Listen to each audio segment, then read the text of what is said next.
Good morning बच्चों। पिछली कक्षाओं में हम लोगों ने जनसंख्या से रिलेटेड टॉपिक पर विचार किए थे। आज मैं आप लोगों को बताने जा रहा हूं परिवार नियोजन। ये बहुत ही इम्पोर्टेंट क्वेश्चन है आप लोगों के लिए, जो मुझे लगता है कि परीक्षा में ज़रूर ही इस बार पूछा जाएगा। इसमें इस तरह का क्वेश्चन पूछता है कि परिवार नियोजन से आप क्या समझते हैं, इससे इसका लाभ अथवा हानि बताएं। ठीक है, तो आज मैं परिवार नियोजन के बारे में बात करूंगा और नेक्स्ट क्लास में जो है हम इससे होने वाले लाभ और हानि पर विचार करेंगे। ठीक है, तो सबसे पहले आइए हम लोग परिवार नियोजन ये क्या होता है इसके बारे में हम लोग समझने का प्रयास करें। ठीक है, जैसा कि नाम से ही पता है परिवार नियोजन, इसका मतलब हुआ परिवार को एक सीमित रखना। समझ गए ना। एक सेंटेंस जो है जो बताया गया था, हम दो हमारे दो, एक कहना आज वर्तमान समय में जो है हम लोगों को बहुत ही उचित लग रहा है, क्योंकि जिस तेज गति से जो आज की जनसंख्या जो बढ़ते जा रही है उससे अनेक समस्याएं उत्पन्न होती जा रही हैं। चाहे वह किसी भी क्षेत्र में हो, पढ़ाई के क्षेत्र में हो, या तो कृषि का क्षेत्र में हो, या तो भौगोलिक क्षेत्र में हो, मतलब कोई भी क्षेत्र में यदि जाएं तो परिवार यदि हम लोगों का कंट्रोल नहीं हो पाता है तो हम लोग जो है उसको ना तो भरण पोषण बढ़िया से कर पाते हैं, अपने परिवार को जो है अच्छा ढंग से शिक्षा नहीं दे पाते हैं। तो इसके लिए परिवार नियोजन हम लोगों के लिए बहुत ही जरूरी है। ठीक है, तो आइए हम लोग समझते हैं कि परिवार नियोजन होता क्या है। जैसा कि मैं बता दूं आप लोगों को कि जून 2018 तक दुनिया की कुल आबादी 7.6 बिलियन था। इसमें से विकासशील देशों द्वारा पिछले 50 वर्षों में 3.2 बिलियन लोगों को जोड़ा गया। यदि वर्तमान अनुमान जारी रहते हैं तो इन देशों द्वारा 3.1 बिलियन अधिक जोड़े जाएंगे। तथ्य यह है कि दुनिया की आबादी में काफी वृद्धि हो रही है और इस वृद्धि के कुछ धीमा होने के संकेत नहीं मिल रहे हैं। परिवार नियोजन की आवश्यकता, हमें परिवार नियोजन की आवश्यकता क्यों पड़ती है? परिवार नियोजन की आवश्यकता व्यक्तिगत स्तर पर और वैश्विक स्तर पर दोनों पर होती है। एक परिवार के लिए जब वे कितने बच्चों की योजना बना पाएंगे और उन्हें कम बच्चे पैदा करने की अनुमति दे सकते हैं, इसके लिए वे अधिक ऊर्जा, समय और संसाधन समर्पित कर सकते हैं। यह बच्चों के स्वास्थ्य को भी प्रभावित करता है। यदि बच्चे बहुत करीब हैं या यदि बहुत अधिक बच्चे हैं तो मृत्यु दर अधिक है।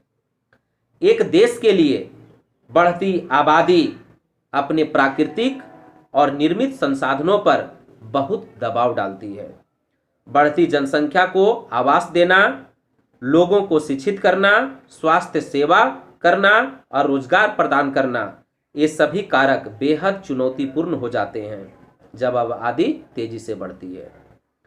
परिवार नियोजन निश्चित रूप से ऐसे देशों के लिए आवश्यक है ताकि वे अपनी आबादी के विकास को नियंत्रित कर सकें और सभी के लिए पर्याप्त संसाधन हों।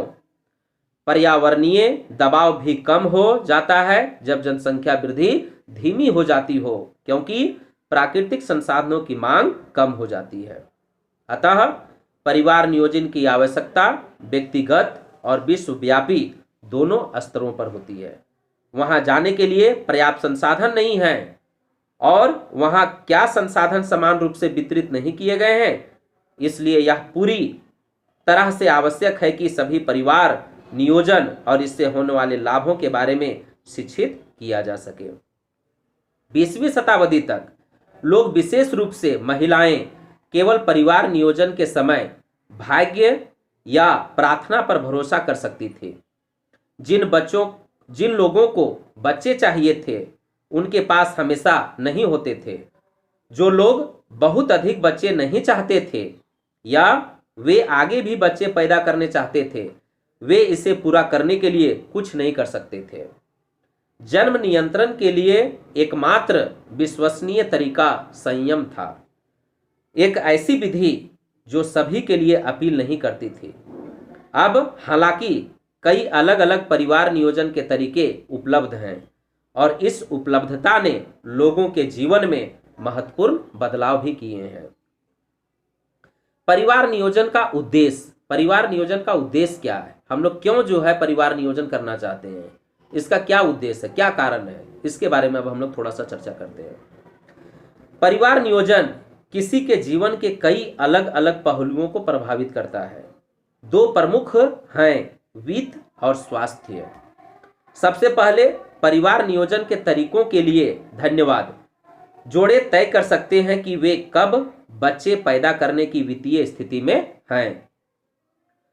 यह तब महत्वपूर्ण हो जाता है जब कोई गर्भावस्था के दौरान स्वास्थ्य देखभाल की लागत पर विचार करता है और फिर भोजन, आश्रय, कपड़े और शिक्षा सहित बच्चों को लाने में खर्च करता है।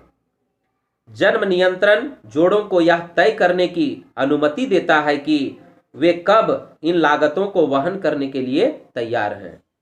दूसरा, बच्चों की सही ढंग से देखभाल करने की योजना बनाना महिलाओं के स्वास्थ्य में मदद करता है।